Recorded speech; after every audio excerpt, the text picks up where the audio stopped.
या दिवसात भरपूर भाज्या आणि स्वस्त उपलब्ध असतात. आपल्यापैकी अनेक जणं आपला लाडका हिरवा वाटाणा मार्केटमधून आणतात आणि त्याचे दाणे काढून डीप फ्रीजमध्ये ठेवतात. पण त्याच्या सालं त्यांचं काय? याची कोळी सालं ही तेवढीच उपयुक्त आणि फुल ऑफ विटॅमिन्स असतात. त्याचा वापर कसा करायचा ते आपण बघणार आहोत. ही कोळी सालं बाजूला घेतली, त्याचे वरचे दांडे काढले आणि अर्थातच ही सगळी जी सालं आहेत ती स्वच्छ धुवून घेतली. फवारणी त्याच्यावर केलेली असते. त्याचबरोबर ह्या सालांना आपण ॲड म्हणून आणखीनही काही ॲड करणार आहोत. ते म्हणजे कोथिंबीर आणि फ्लॉवर.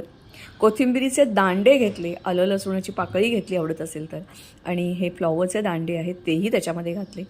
कुकरमध्ये ठेवून एक शिट्टी काढली आणि थंड व्हायला कुकर बाजूला ठेवला. तेवढ्या वेळात पाणी उकळत ठेवलं आणि या पाण्यामध्ये भाज्या ज्या घरात उपलब्ध असतील त्या मोठे मोठे तुकडे करा. पास्ता किंवा नूडल्सही त्याच्यामध्ये थोड्या घाला आणि मग मिरी घाला. आवडत असेल तर दालचिनी लवंग घातलं तरीसुद्धा चालेल. हे चांगलं कुक होतं 1 किंवा 2 मिनटात.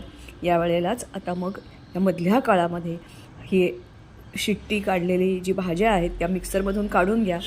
हा सगळा जो काही पल्प झालेला आहे तो एका चाळणीमध्ये काढा. चोथा बाजूला काढा आणि उरलेला ग्रीन खालची ग्रेव्ही आहे ती ह्या उकळलेल्या भाज्यात ॲड करा. आपलं ग्रीन सूप तयार झालं. हवं तवर चीज घालू शकता, फ्लेक्स घाला किंवा पास्ता मसाला घाला, चिरी बिरी घाला, काहीही घाला आणि असं हे ग्रीन सूप तयार झालं.